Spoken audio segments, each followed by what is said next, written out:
पहुंचेगा, 200 में पहुंचेगा, 100 में पहुंचेगा, ये होगा क्या इससे? ये चीज़ें तो आप कहीं और वीडियो में भी देख सकते हो टारगेट वाली, लेकिन मेरी वीडियो टारगेट वाली नहीं है, मेरी वीडियो है सर साइकोलॉजी वाली, फैक्ट वाली। अगर ये चीज़ों को हमें समझ, वो आने वाला ज़माना है, तो हम ना सर शेयर प्राइस को थोड़ा सा त्यागेंगे और थोड़ा काम की तरफ जाएंगे, तब जाकर हमें अच्छी उम्मीद मिलने की दिशा बनती है।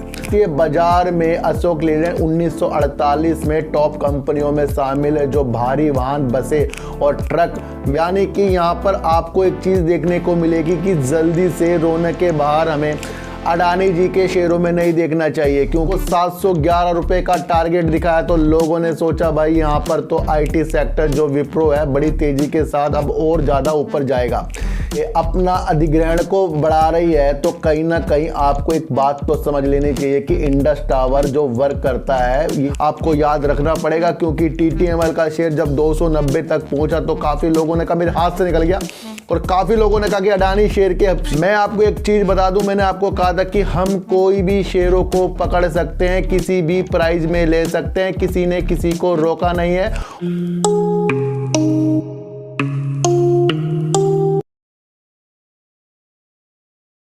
नमस्कार, मैं स्वागत करता हूं आपका अपने ही चैनल पर जिसका नाम है सार्थक बाजार से, और आज बात करेंगे इंडस टावर और एयरटेल की, बात करेंगे सर विप्रो और अशोक लीलैंड की, और बात करेंगे सर अडानी ग्रुप की। सर इन सब की बात करने से पहले मैं आपको एक बात फिर से याद दिला दूं, जिस तरीके से मैं आपको बोलता हूं कि अपने प्रॉफिट पर ध्यान देना है, सबसे इम्पोर्टेंट वही चीज़ है। वो आपको आज अडानी जी के जो भी शेयर आपको गिरते हुए मिलेंगे, उसके अंदर आपको ये मनसा अपने आप अपने दिमाग में आ रही होगी कि हाँ शायद हमने उस चीज़ को ना पकड़ा होता जो चीज़ बड़ी तेज़ी के साथ ऊपर जाती रहती है। तब जाकर हमें ये विश्वास होता है कि मार्केट में अपने प्रॉफिट पर हमें विशेष ध्यान देना चाहिए जब हमारे साथ वो चीज़ें घटित हो जाती हैं। मैं आपको एक चीज़ बता दूं, मैंने आपको कहा था कि हम कोई भी शेयरों को पकड़ सकते हैं, किसी भी प्राइस में ले सकते हैं, किसी ने किसी को रोका नहीं है, और कोई सा भी शेयर आपके हाथों से निकला नहीं है।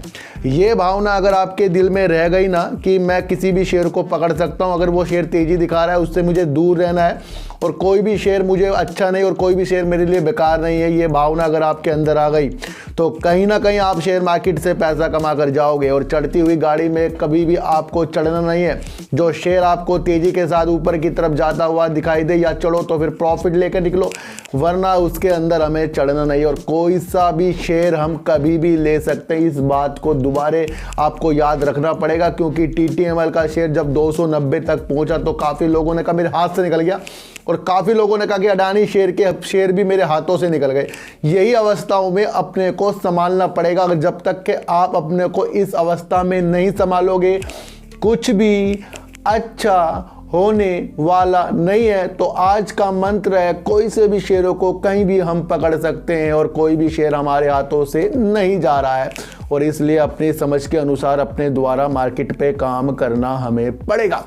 अब बात करते हैं अडानी जी की, और अडानी जी की मुसीबत अभी कम नहीं हुई है। क्यों कम नहीं हुई है? क्योंकि पहले आरबीआई ने बैंकों को निर्देश दिए कि वो अपने एक चिट्ठा बनाए कि किस तरीके से वो लोन को वितरण कर रही हैं, क्या या उनके नियमक के अनुसार बैंक काम कर रहे हैं। तो बैंक के द्वारा भी कहा गया है कि उन्होंने अपने द्वारा ही संपत्ति के अगेंस्ट जो अडानी जी को लोन दिया है, एसबीआई के द्वारा ये कहा गया है, और एलआईसी ने तो कह दिया है कि हमने जो भी निवेश किया उसके अंदर हमें बेनिफिट हुआ। तो ये दो चीज़ जो है हमें थोड़ा सा अडानी जी के लिए मजबूत कर रही है।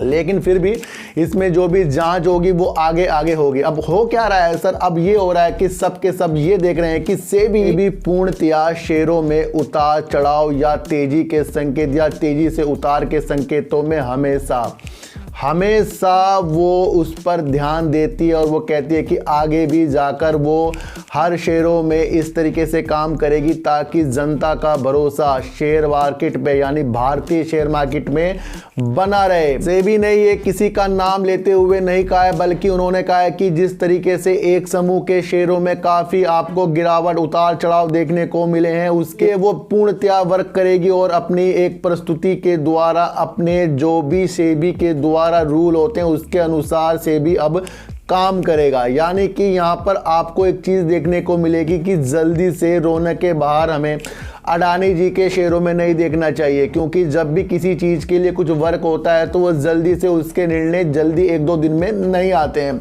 तो यहाँ पर हमें एक अभिलाषा ये जांच लेनी चाहिए कि अब जो सेबी जिस तरीके से भी इसके अंदर अपनी जांच करेगा, देखेगा क्या क्या चीज़ें हुई हैं, तो उसके द्वारा अब आपको अडानी जी के शेयरों में उतार चढ़ाव देखने को मिलेंगे।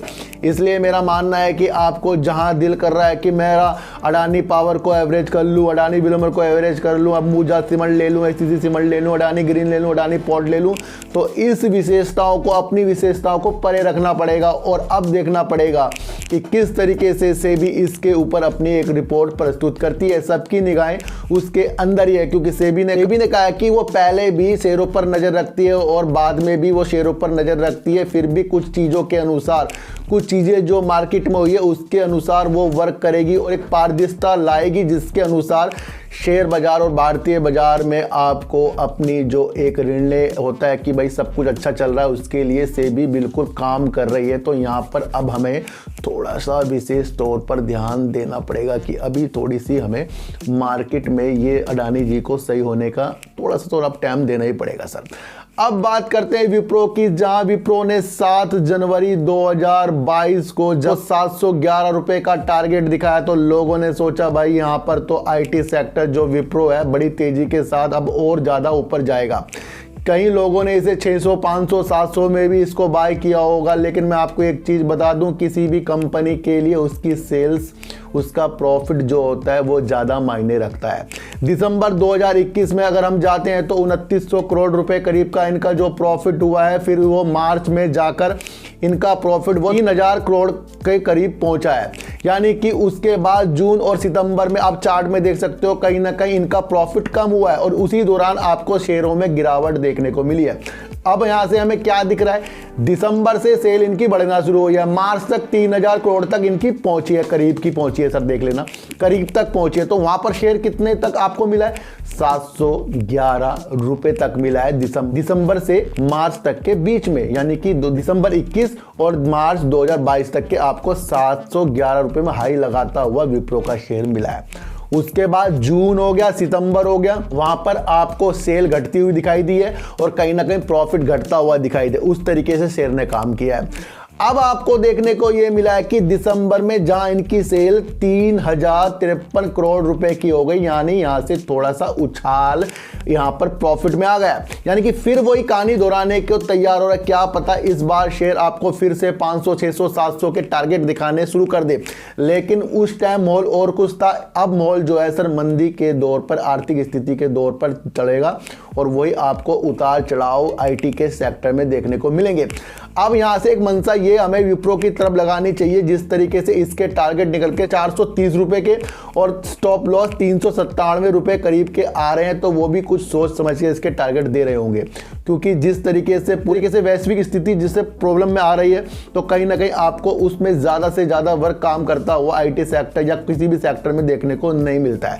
लेकिन सबसे बड़ी बात यह है कि साल भर के द्वारा जब हम इसके चार्ट को देखते हैं तो कहीं ना कहीं प्रॉफिट के अनुसार ये शेयर प्राइस भागा है। तो यहाँ पर अब हमें उम्मीद लगा लेनी चाहिए कि मार्च के बाद इसके अंदर 500 से ऊपर के टारगेट भी हमें मिल सकते हैं। ये आपको सोचकर चलना पड़ेगा। जैसे ये सेल अपनी बढ़ाते रहें तो कहीं ना कहीं अब हमें एक मंशा ये लगा लेनी चाहिए कि जिस तरीके से विप्रो ने अपने चार्ट के अनुसार, अपने सेल्स के अनुसार, अपने प्रॉफिट के अनुसार अपने को एक ऐसी दिशा में डाला है जिस तरीके से उसके शेयर प्राइस में उतार चढ़ाव हुए हैं, तो यहाँ पर अब दिसंबर से फिर आपको एक तेजी के संकेत हल्के से विप्रो में देख लेने चाहिए। लेकिन अच्छे वाले तेजी के संकेत मार्च के बाद आएंगे, वहां पर अपनी स्थिति को इस शेयर पर बना के रखना है। तो सारी स्थिति को आपको देखना है कि जिस तरीके से विप्रो काम कर रहा है, अब इसके सेल्स में बढ़त हो रही है। बात करेंगे सर अशोक लीलैंड की, और अशोक लीलैंड की बात इसलिए भी करेंगे कि भारतीय बाजार में अशोक लीलैंड 1948 में टॉप कंपनियों में शामिल है, जो भारी वाहन, बसें और ट्रक में अच्छा वर्क करता है और अच्छा उत्पादन करके अपनी सेल्स को बढ़ाता रहता है। जनवरी का जो इनका डाटा सेल्स का निकल कर आया, बिक्री का निकल कर आया, उससे जो विश्लेषक होते हैं उन्होंने इसके जो टारगेट है ना शेयर प्राइस 22% तक के बढ़ने की उम्मीद जताई है। तो कहीं ना कहीं यहां पर पॉजिटिव संकेत हमें मिलता जा रहा है। भारत की अशोक लीलैंड, उनकी सहायक कंपनी यूके की स्विच मोबिलिटी ने भी पिछले दिनों आपको देखने को मिला था कि बसों में अच्छा वर्क करने का एक काम किया है, जो करीब 5000 ईवी बसें, इलेक्ट्रॉनिक बसें को चलो ऐप के माध्यम से तैनात करेगी। कब करेगी? 3 साल में करेगी। कितनी करेगी सर? 5000 बसें करेंगी।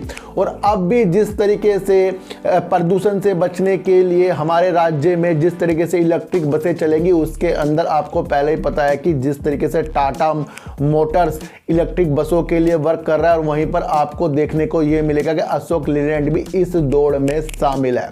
तो कहीं ना कहीं हमें आने वाले ज़माने में इलेक्ट्रिक बसों पर ध्यान केंद्रित करके और ट्रक पर अच्छी सेवा प्रदान करने वाला जो शेयर है अशोक लीलैंड, इस पर अपना दिमाग लगा लेना चाहिए। और यूके में प्रधानमंत्री जिस तरह से ऋषि सुनक बने हैं, वहाँ पर भी कुछ परियोजना इनकी जो है स्विच मोबिलिटी वहीं की है, इनकी सहायक कंपनी है। तो दोनों मिलकर फिर आगे जाकर अच्छा वर्क करने को मिल सकता है। तो ध्यान रखिए सर, जिस तरीके से कंपनी इस तरीके का वर्क करती है ना ईवी सेक्टर पे, वो आने वाला ज़माना है।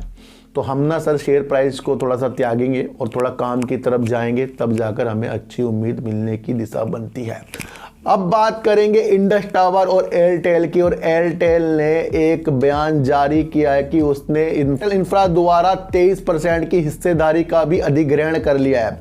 अब एयरटेल का इंडस टावर में करीब 47.9% का स्टेक एयरटेल का इंडस टावर में हो गया।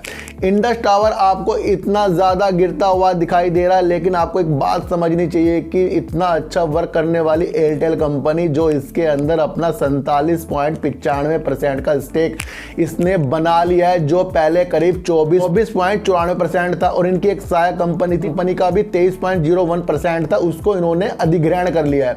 यानी कि जो कंपनी इंडस टावर पे अपना अधिग्रहण को बढ़ा रही है, तो कहीं ना कहीं आपको एक बात तो समझ लेनी चाहिए कि इंडस टावर जो वर्क करता है, ये इसके ग्राहकों में एयरटेल भी शामिल है, जियो भी शामिल है, वीआई भी शामिल है, और सबसे बड़ी दुनिया भर में सबसे बड़ी ये टावर में कंपनी है। ये आपको समझकर चलना पड़ेगा। इनके पास 1,75,000 टावर है, जो करीब 3,19,100 लोकेशन पे और 22 सर्किलों पे ये अपना काम को पूरा करती है।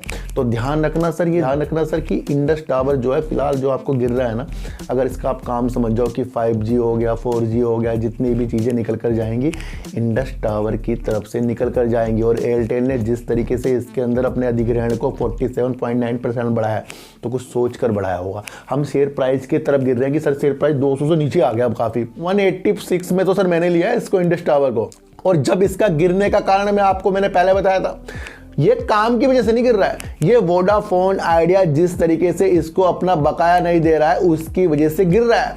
अब वोडाफोन आइडिया को फंड की उम्मीद जताई जा रही थी कि लाएगा वो पैसा फिर इंडस टावर को देगा, लेकिन आपको एक चीज देखने को मिली है कि इंडस टावर ने कहा था कि वोडाफोन आइडिया अगर बकाया नहीं देगा तो उसकी सेवाएं रुक जाएगी। अगर वोडाफोन आइडिया पूरा बर्बाद हो जाता तो इंडस टावर भी कहीं आपको बर्बाद होता हुआ दिखाई देता, लेकिन उसी दौर पर जब इसको कुछ भी राहत नहीं मिल रही थी, तो वहां पर आपको इंडस टावर गिरता हुआ दिखाई दिया। और इंडस टावर ने अपना प्रावधान यानी प्रोविजन सिर्फ इसलिए किया था कि वोडाफोन आइडिया ने उसको बकाया नहीं दिया है, तो इसी कारण से आपको इंडस टावर में गिरावट देखने को मिली है। लेकिन जो एक न्यूज़ निकल कर आया कि सरकार ने इसके अंदर 33% का स्टेक लेने का मन बनाया है, तो यहाँ पर आपको एक चीज़ और तेज़ी के संकेत दिखाएगी। एक तो हो गया सर, एयरटेल ने अपनी 47.9% की हिस्सेदारी ले ली है। जब कुछ चीज़ अच्छी होगी तो तभी तो जाकर 50% तक की हिस्सेदारी एयरटेल इसके अंदर ले रहा है सर। और फिर वोडाफोन आइडिया जब जीवन दान इसको मिल चुका है, तो कहीं ना कहीं ये अब क्या करेगा, अब वोडाफोन आइडिया किसी तरीके से इंडस टावर का पैसा जुटाने के लिए वर्क करेगा। और जब इंडस टावर का पैसा जुटाने के लिए वोडाफोन आइडिया वर्क करेगा, तो कहीं ना कहीं यहाँ से रोने के बाहर इंडस टावर में आनी लाजमी है, ये आप समझ लेना सर। अब सरकार का इसके ऊपर हाथ पड़ चुका है, 33% का स्टेक इसके अंदर आने की संभावना बन चुकी है। और अब आपको वोडाफोन आइडिया में जिस तरीके से तेजी के संकेत मिलेंगे, तो वहीं पर ज़्यादा तेजी के संकेत हमें इंडस टावर में देख लेने चाहिए, क्योंकि उसके वजह से ही इंडस टावर गिरता हुआ नजर आ रहा है। तो कहीं ना कहीं इंडस टावर जितनी भी मुसीबतों से गिर चुका था, जितना भी गिर चुका था, वो गिर चुका था क्योंकि वो सिर्फ इसलिए गिरा था कि कहीं वोडाफोन आइडिया बर्बाद ना हो जाए। लेकिन वोडाफोन आइडिया को अब जीवन दान मिल गया है, तो इंडस टावर हमें सर लंबे समय के लिए ले जाना चाहिए, क्योंकि हम तो सर अपने 2 लाख 3 लाख 1 लाख 5 लाख ये लगा के सोचते हैं कि हमने इंडस टावर में बहुत कुछ कर लिया। लेकिन इंडस टावर का हमें काम पकड़ना है भाई। अगर इसका हमने काम पकड़ा ना, तो देखो अब एक बात समझो सर, अगर वोडाफोन आइडिया जीवित रहेगा तो वो सेवा किससे लेगा? इंडस टावर से लेगा। अगर एयरटेल को अपनी सेवाएं देनी वो किससे लेगी? इंडस टावर से लेगी। और इंडस टावर में 47.95% की हिस्सेदारी किसने कर ली है?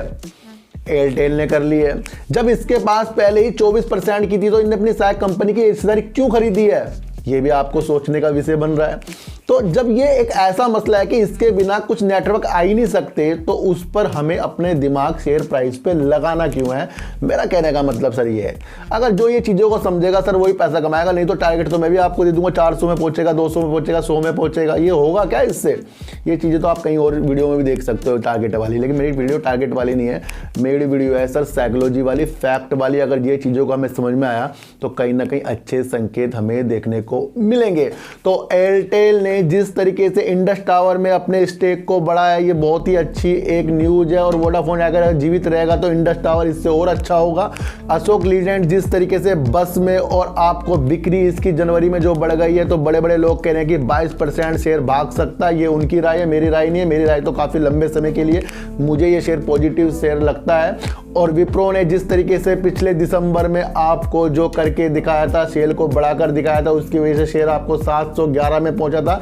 वही कहानी दोबारा से दोहराई जा रही है। इसको भी आपको पकड़ना है, लेकिन अच्छी उम्मीद आपको अप्रैल मई में लगानी है। और अगर अडानी ग्रुप में जिस तरीके से सेबी कुछ भी काम करेगा, बैंक कुछ भी काम करेगा, उसके अनुसार आपको अब जांच का विषय, जो जब किसी चीज में आ जाता है तो वो जांच होती है, जांच में जल्दी चीजें नहीं होती है। तो इसलिए थोड़ा सा अपने कदमों को थोड़ा सा अपने हिसाब से देखने को अडानी जी पे मिलेगा। वो आपको अपने द्वारा मंशा बनानी पड़ेगी, और कोई भी शेयर आपके हाथों से कभी नहीं भाग रहा। ये बात आप समझ लेना। तो चींटी को आटा दीजिए, गाय को रोटी दीजिए, और अपने बच्चों को ज्यादा से ज्यादा प्यार कीजिए, क्योंकि बच्चे ही आपकी मासूमियत से किस्मत पलटेंगे। तो फिर मिलेंगे आपसे नई वीडियो के साथ। जब तक के लिए नमस्कार।